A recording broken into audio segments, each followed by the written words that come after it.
성도 여러분 안녕하십니까? 날이 많이 추워졌어요. 그죠? 다음 주에는 영하로까지 내려간다는 그런 예보가 있습니다. 오늘 날이 추워서 그런가 우리 성도님들의 얼굴도 많이 굳어져 있어요. 자, 우리 날은 추워도 마음은까지 추워져서는 안 되겠죠? 네, 우리 따뜻한 마음을 가지고 있다는 것을 옆에 분에게 따뜻한 미소로 보여주시기 바랍니다. 그리고 반갑게 사랑합니다 한 말씀만 하시면 더 따뜻해질 것 같아요. 네, 지금 분위기가 훨씬 뜨거워졌습니다. 조금 전보다도. 네, 오늘 예배에 오신 모든 성도님들 진심으로 환영하고요.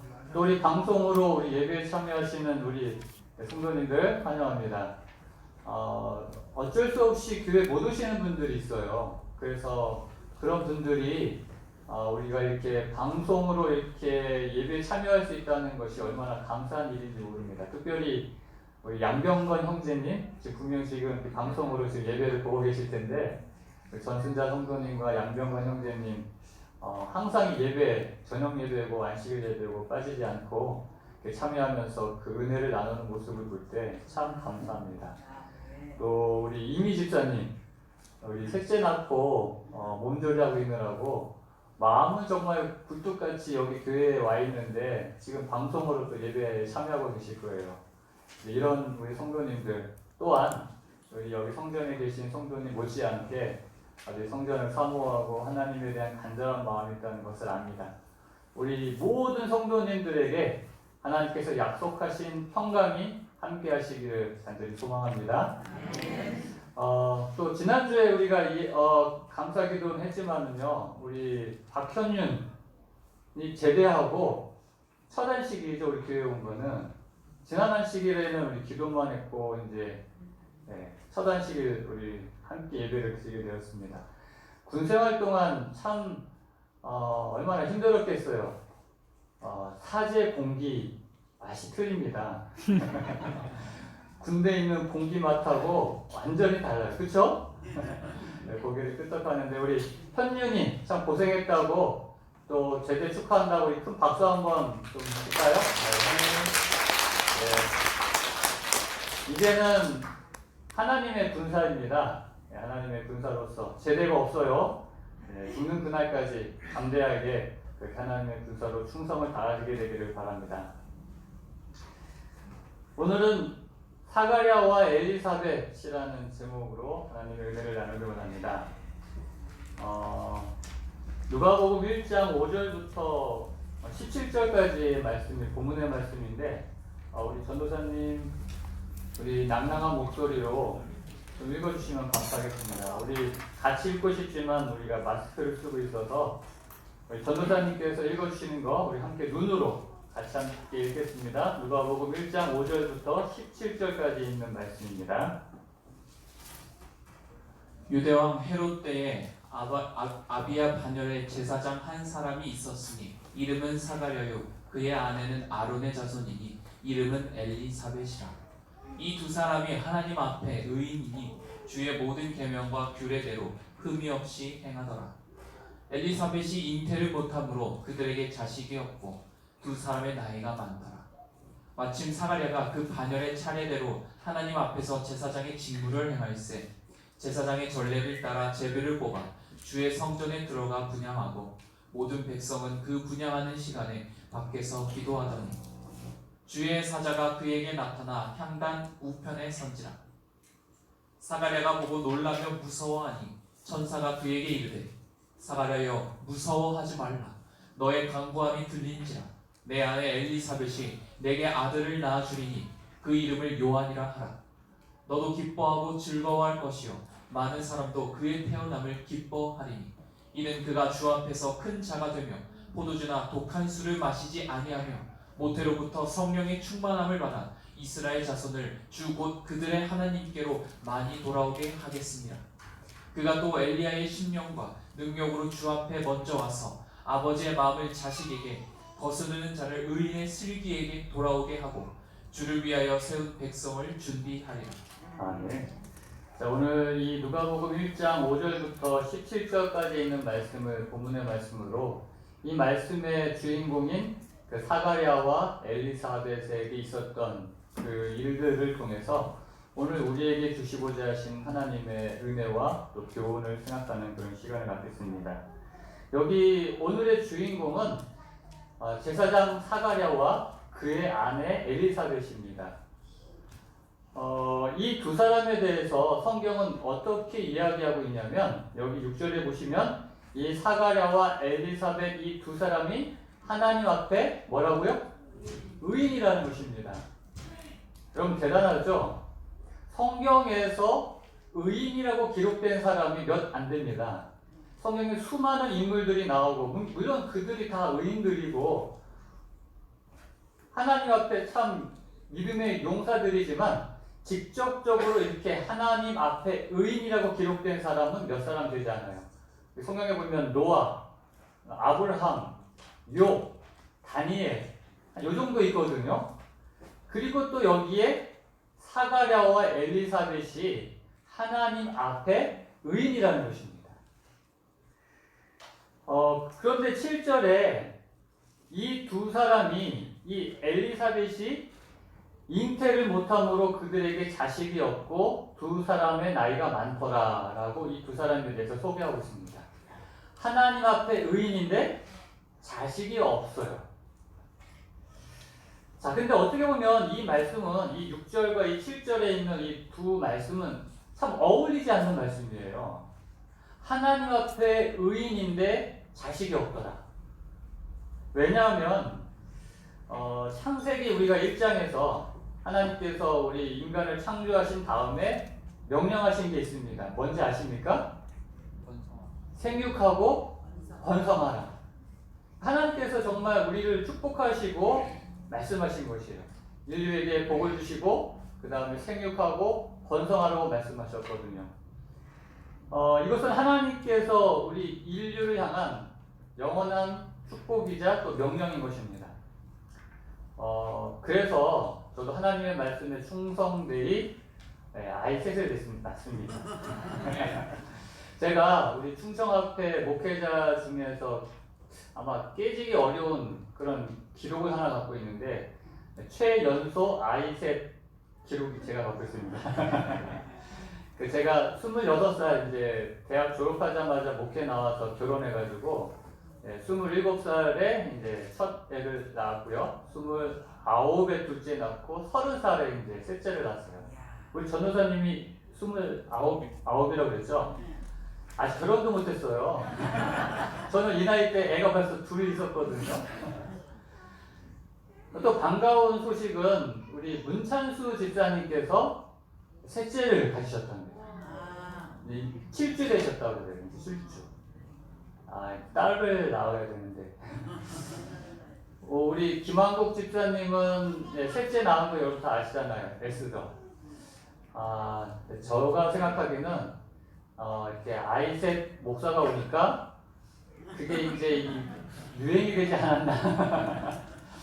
네, 그런 생각이 드는데 저만의 생각인지 모르겠습니다. 아무튼 감사한 일이고 참 복된 일입니다. 네, 이렇게 우리 교회에 그 가정에 하나님의 축복으로 말미암아 새로운 생명이 탄생하고 또 잉태되고 있다는 것 얼마나 감사한 일이에요. 그런데 간절히 바라고 원하는데 아이가 안 생긴다는 것은 그 가정의 근심거리입니다.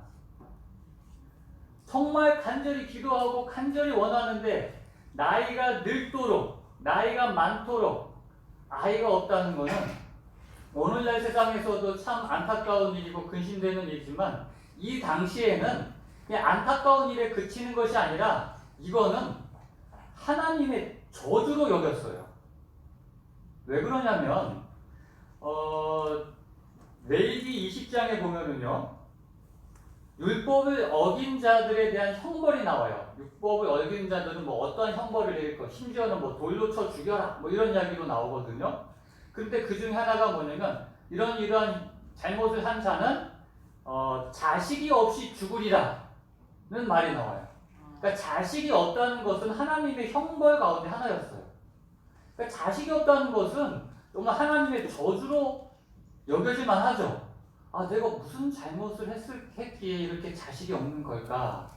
그래서 이스라엘 사회에서는 만약에 어떤 사람이 자식이 없이 죽는다면 그 형제가 그 죽은 자의 아내를 동침해가지고 그 대를 이어주는 계대 결혼의 풍습이 있었어요. 대를 잇는 것이 굉장히 중요했기 때문에 이 당시의 그 분위기를 아시겠죠? 하나님 앞에 의인인데 자식이 없어요. 그 말이 안 되는 거죠. 하나님 앞에 의인이면 하나님의 큰 축복으로 말미암아 막 풍성풍성하게 이렇게 자식을 낳아야 되는데 사람들이 손가락질하는 거예요. 저 사가랴 보니까 말이야, 엘리사벳하고 참 교회도 열심히 다니고 새벽 기도도 열심히 하고 참 선한 일도 많이 하는 것 같은데 자식이 없는 거 보니까 아마 저 뒷구멍으로 뭔가 잘못한 일이 있는 것 같아요.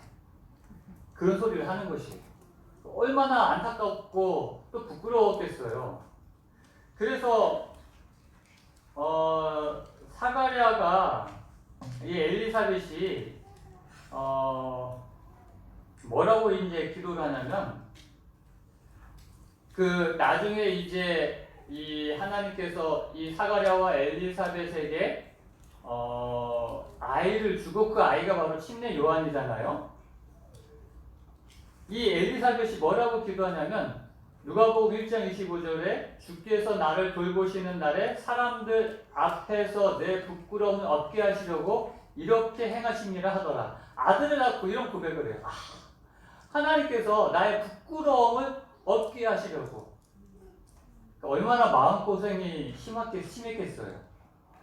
정말 내가 그동안 너무 부끄러웠는데 너무 마음 아프고 너무 정말 마음고생이 심했는데 이제 이 부끄러움 없이 하시려고 이렇게 하나님께서 나에게 아들을 주셨다는 것이죠. 하나님 앞에 의인인데 자식이 없다고 해서 하나님 앞에 의인인데 고난이 많다고 해서 여러분 속상해하지 마시기 바랍니다. 하나님께 그 뜻이 있을 수 있기 때문인 것이죠. 그런데 여러분 이 사가랴와 엘리사벳이 아이가 없을 때 이 아이를 낳게 해달라고 기도했을까요? 안 했을까요? 기도한 정도가 아니죠.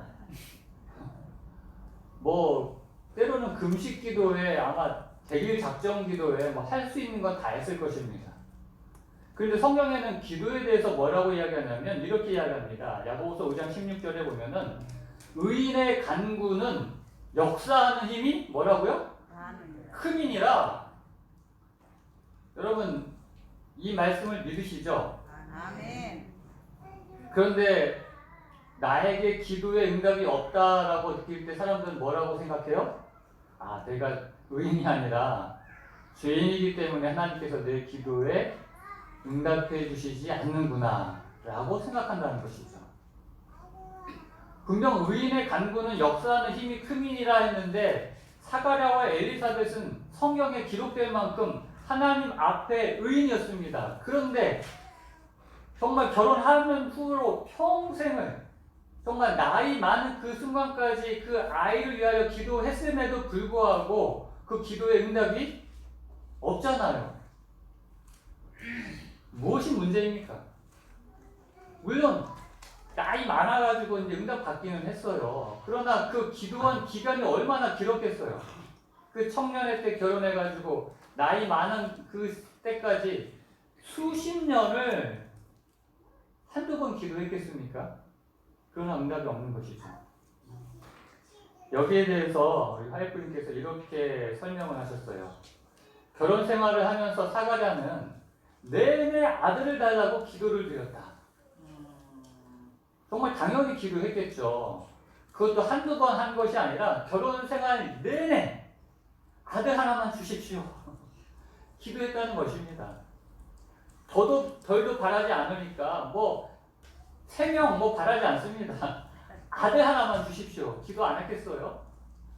근데 사가랴와 그의 아내는 이제 늙었고요. 그때까지도 그들의 기도는 응답을 받지 못했어요. 그러나 그들은 뭐하지 않았다고요? 불평하지 않았다는 것입니다. 하나님, 내가 그렇게 기도했는데도 너무한 거 아닙니까? 이런 불평하지 않았다는 것이죠. 그냥 기도만 열심히 했어요. 그런데 중요한 거는 하나님께서 이 사가랴와 엘리사벳의 기도를 뭐 했다고요? 잊지 않으셨다는 것입니다. 하나님께서는 이 기도를 들어주시기로 정해 놓으신 때를 갖고 계셨다는 것입니다.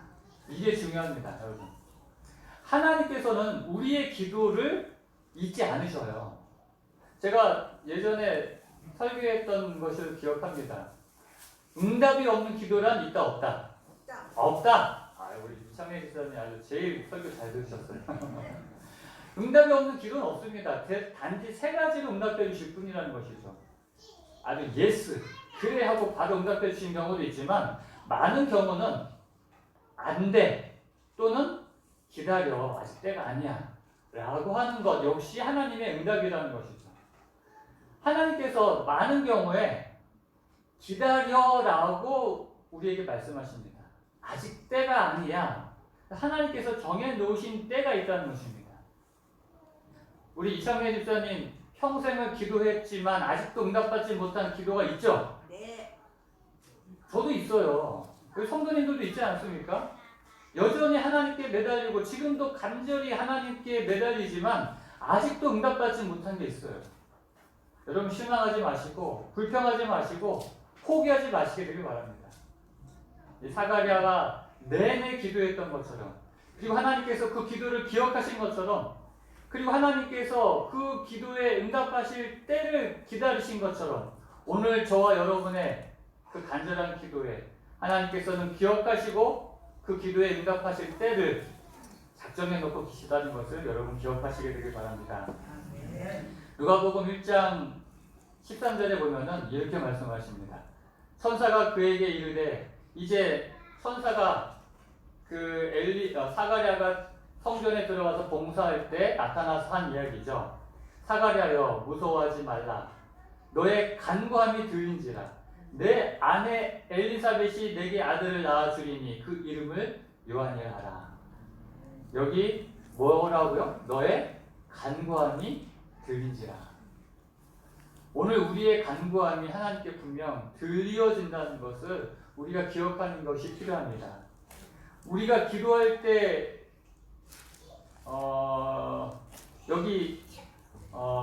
여기에 대하여 또 이렇게 말씀하십니다. 화일분께서 말씀하신 것인데요. 이제 그 기도의 응답이 온 것이, 드디어 이제 기도의 응답이 온 것이에요.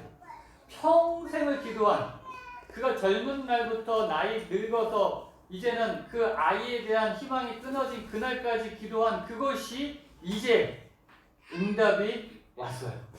감격적인 순간이죠. 하나님은 그의 종의 기도를 잊지 않으셨다. 그분이 가장 좋다고 여기시는 시간에 응답하시려고 그 기도를 그의 기록책에 기록해 두셨다. 표면적으로 볼 때에는 사가랴와 엘리사벳은 그들의 희망을 땅에 묻어버렸지만 하나님은 잊지 않으셨다. 왜 우리의 기도에 힘이 없을까요? 왜 점점 우리의 기도 소리가 약해지고 결국은 기도 자체가 이렇게 끊어지는 이유가 무엇일까요? 여러분, 내 기도에 하나님께서 반드시 응답해 주신다는 그런 확신과 믿음을 가지고 지금도 간절히 간구하는 그러한 삶을 살고 있습니까? 아니면 뭔가 아직 기도는 해도 힘이 없이 그냥 그렇게 끝나고 있지는 않은지요? 왜 그런가 하면 내가 기도한 대로 내가 원하는 때에 그 기도의 응답이 없기 때문에 그래요. 제 둘째 아들이 지금 군대에 있거든요. 올해 4월에 이제 군대를 가서 지금 한 6개월째 이제 군에 있는데, 우리 현년이 보니까 또 부럽네요.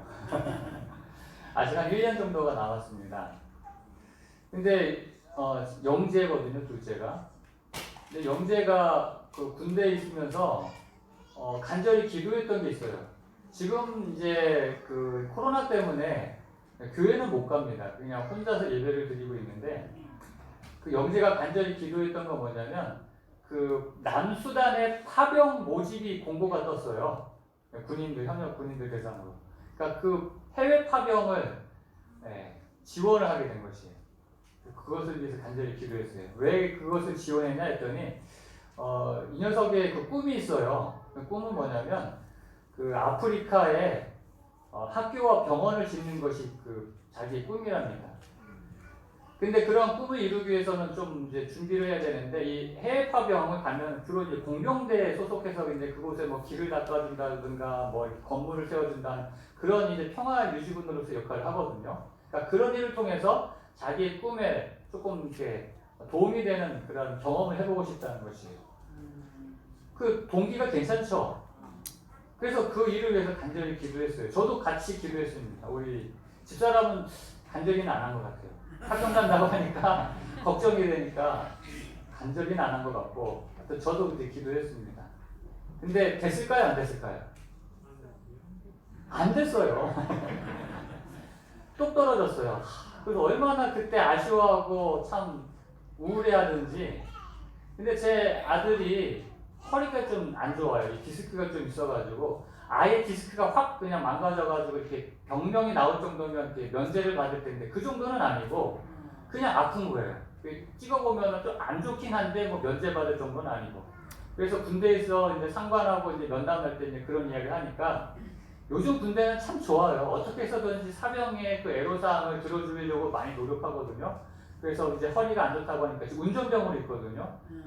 그래서 뭐 운전하는 것이 어렵다고 해서 행정병으로 보직을 바꿔줬어요. 굉장히 괜찮죠. 좋은 상관을 만나가지고.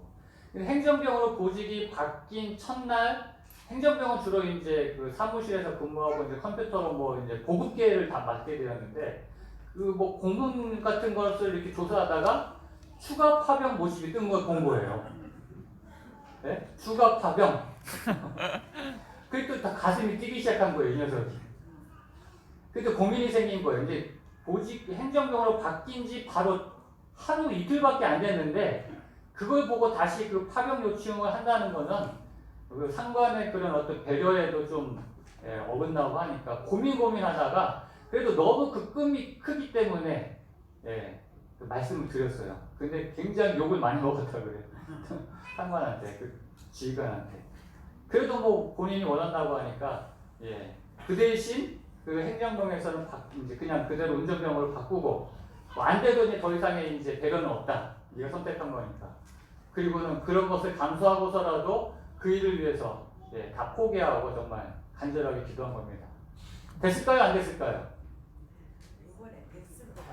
그죠? 요번에는 됐을 것 같아야 되는데 안 돼요. 또 떨어졌어요.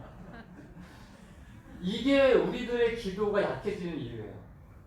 정말 그 기도에 대한 당위성도 있어요. 이게 뭐 나 자신을 이기적인 이유도 아니고 정말 내 사랑하는 가족의 구원을 위하여, 내 사랑하는 친구의 구원을 위하여 우리 기도할 때 얼마나 많습니까? 그런데 여전히 응답이 없는 것처럼 보이고 하나님의 사업을 위해서 간절히 기도할 때 아무런 변화가 없어 보일 때 우리의 기도가 점점 약해진다는 것이죠. 그렇지 않나요, 여러분? 저도 그래요. 홍성교회 와가지고 참 하나님께 간절히 기도하는 것들이 있는데 특히 코로나로 인해서 우리가 얼마나 많이 기도했습니까? 지금도 기도하고 있고요. 근데 여전히 아무런 변화가 없을 때 그때도 우리가 힘있게 기도할 수 있는가? 그렇게 힘있게 기도하려면 우리 마음 가운데 믿음이 있어야 돼요. 어떤 믿음이요? 바로 이러한 믿음입니다. 하나님께서 내 기도를 기억하신다는 믿음이 있어야 돼요. 비록 지금 당장에 응답이 없어 보일지라도 하나님께서 하나님의 기록책에 내 기도를 기록하시고 기억하시고 하나님 보시기에 가장 좋은 때에 가장 좋은 방법으로 응답해 주실 것을 믿는 믿음이 있어야 그 기도가 약해지지가 않아요. 여러분 이런 믿음을 갖게 되시기 바랍니다. 사가랴와 엘리사벳은 그런 믿음이 있었어요. 비록 그들의 희망은 여기 있는 것처럼 땅에 묻어버렸지만 이제는 안 되는 것 같다. 바로 그때 응답이 왔거든요. 우리도 희망 다 이제는 포기할 때 얼마나 많아요. 이제는 안 되는가 보다. 하지만 그때가 오히려 하나님의 때인지도 모릅니다. 어쩌면 내 생애 가운데 그 기도의 응답을 보지 못하고 우리가 잠들 수도 있어요.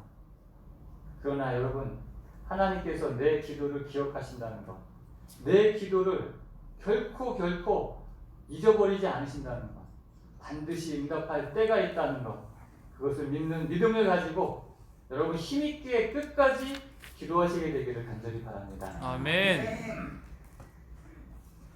이제 이러한 기도로 말미암아 하나님의 응답으로 이제 이 사가랴와 엘리사벳이 이제 아이를 낳게 되죠. 여기 13절에 이제 그 이야기가 나옵니다. 천사가 그에게 이르되 사가랴여 무서워하지 말라. 너의 간구함이 들린지라. 내 아내 엘리사벳이 내게 아들을 낳아주리니 그 이름을 요한이라 하라. 너도 기뻐하고 즐거워할 것이요 많은 사람도 그의 태어남을 기뻐하리니 이는 그가 주 앞에 큰 자가 되며. 이제 아들을 낳을 것인데 여러분 다 아시다시피 이 아들이 바로 그 유명한 그 위대한 일을 했던 침례 요한입니다. 여기 성경에서 주 앞에 큰 자라고 불려졌던, 그래서 예수님께서도 이 침례 요한을 가리켜 여자가 낳은 자 중에 가장 큰 자라고 이야기했습니다. 성경에서 가장 큰 자라고 하면 누구예요? 주 앞에서 가장 큰 자 누구예요? 침례 요한입니다. 여러분, 세상에서 큰 자가 있고요, 주 앞에서 큰 자가 있습니다. 큰 자는 큰 자인데 달라요. 세상에서 큰 자는 누구를 큰 자라고 합니까? 어떤 사람을 세상에서 큰 자라고 하죠?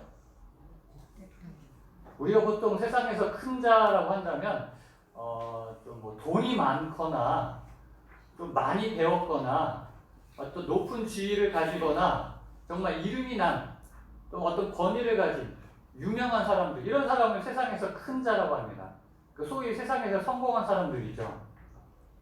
여러분들은 세상에서 큰 자입니까?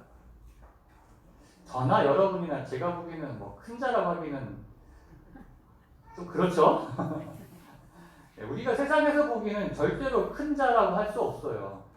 우리 스스로가 알아요. 우리는 그냥 좀 그래요, 그냥. 그런데 주 앞에서 큰 자는 어떤 자입니까? 예? 주 앞에서 큰 자는 어떤 자를 큰 자라고 해요? 자, 주 앞에서 큰 자는 어떤 사람인지 여러분 명확하게 좀 이해하시기 바랍니다. 주 앞에서 큰 자는 바로 이런 사람입니다. 바로 우리가 읽었던 누가복음 1장 15절 다음 절에 그 주 앞에서 큰 자가 어떤 자인지 그 설명이 나와요. 이스라엘 자손을 주, 곧 그들의 하나님께로 많이 돌아오게 한 자가 바로 주님 앞에서 큰 자입니다. 맞습니까? 하나님께로 많이 돌아오게 한 자, 그 사람이 주 앞에서 큰 자입니다. 여러분, 우리는 세상에서 큰 자가 되기는 글렀어요, 제가 보기에는. 그러나 주 앞에서 큰 자는 될 수 있습니까? 아멘. 여러분, 우리 이창래 집사님뿐만 아니라 여러분 모두가 다 주 앞에서 큰 자 될 수 있어요? 아멘. 여러분 좀 자신감을 좀 가지시기 바랍니다. 저나 여러분이나 세상에서 큰 자는 못 돼도 주 앞에서 큰 자는 될 수 있습니다. 어떻게 하면 돼요? 사람들을 하나님께로 많이 돌아오게, 많이도 안 해도 돼요. 그냥 하나님께로 한 사람이라도 돌아오게 한다면 하나님 앞에서 그 사람은 큰 자인 것입니다. 아멘.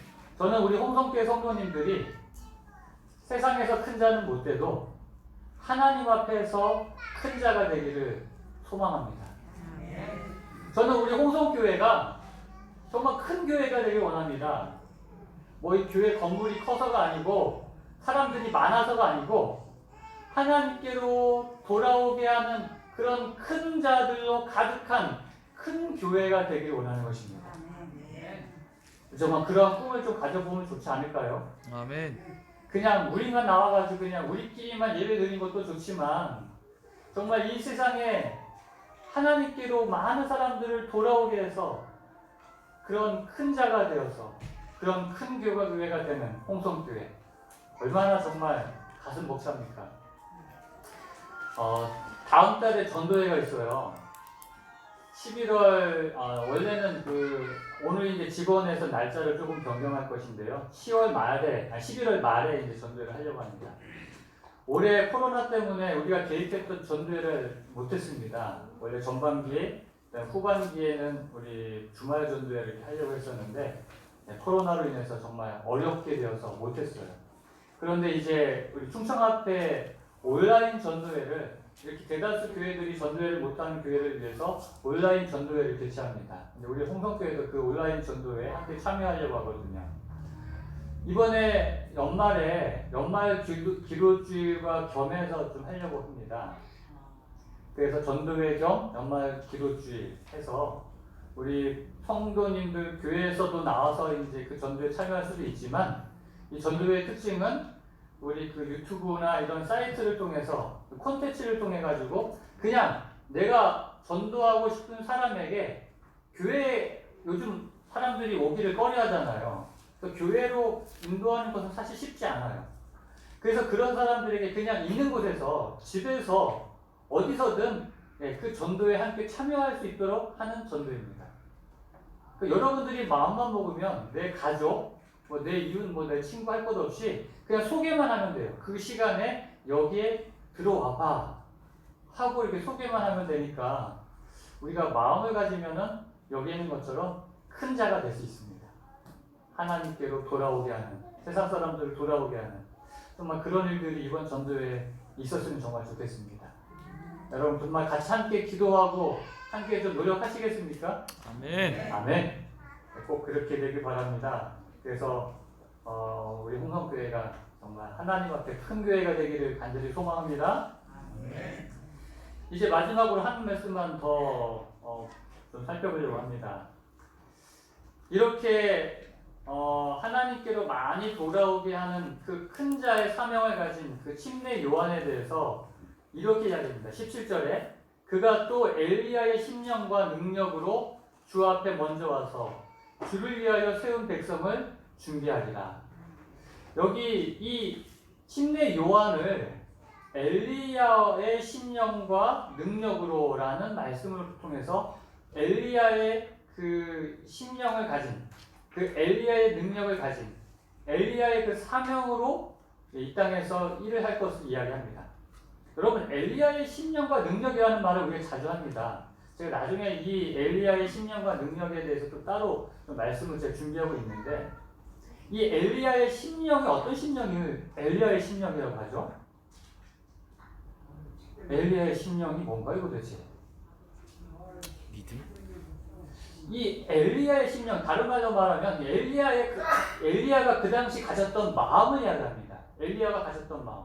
엘리야가 도대체 어떤 마음을 가졌길래 이 엘리야가 살고 있던 시대는 굉장히 어두운 시대였어요. 그 이스라엘 가장 악한 왕이었던 아합 왕과 이세벨이 나라를 다스리던, 그래서 온 세상이 정말 모든 이 이스라엘 백성들이 우상 숭배로 가득한 타락하고 부패한 그런 시대에 이 엘리야가 너무 마음이 아픈 거예요. 그 정말 우상 숭배로 가득한 그 부패한 세상을 보면서 마음 아파하면서 차라리 하늘을 닫아 비가 내리지 않게 함으로 이 세상에 하나님이 계신 것을 보여달라고 했던 것이 바로 엘리야였습니다. 어두운 세상, 타락한 세상, 부패한 세상, 우상 숭배로 가득한 세상을 보면서 마음 아파하는 것이 바로 엘리야의 마음이었어요. 여러분, 그 엘리야의 시대와 같은 시대가 바로 이 침례 요한이 태어나던 그 시대였어요. 정말 세상이 캄캄한 시대였습니다. 예수님께서 그 캄캄한 시대에 빛으로 오신 것이었거든요. 오늘 살고 있는 이 시대도 마찬가지 아닙니까? 우리가 살고 있는 이 세상은 참 병들고 어둡고 타락하고 온갖 우상으로, 돈의 우상, 권력의 우상, 쾌락의 우상으로 가득한 세상이 바로 우리가 살고 있는 이 세상이에요. 이 세상을 보면서 무덤덤하면 안 됩니다. 어떻게 해야 돼요? 마음 아파야 되는 겁니다. 하나님, 이 세상을 그냥 보고만 계시렵니까? 그래서 하나님께 탄식하며 간구하는 마음이 바로 엘리야의 심령인 것입니다. 그 심령이 바로 그 사명이 침례 요한의 사명이요.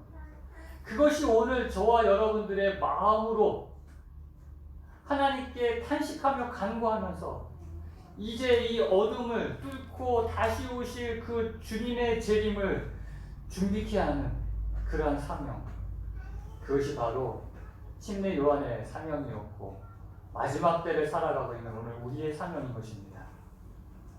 사랑하는 성도 여러분, 오늘 우리에게 이 사가랴와 엘리사벳이 보여주었던 이 모습들이 정말 마지막 때를 살아가는 우리들에게 있어서도 참 기억되는 모습들이 되길 바랍니다.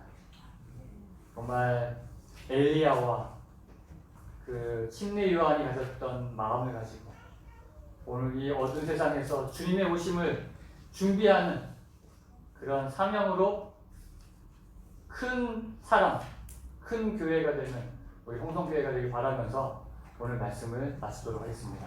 아멘.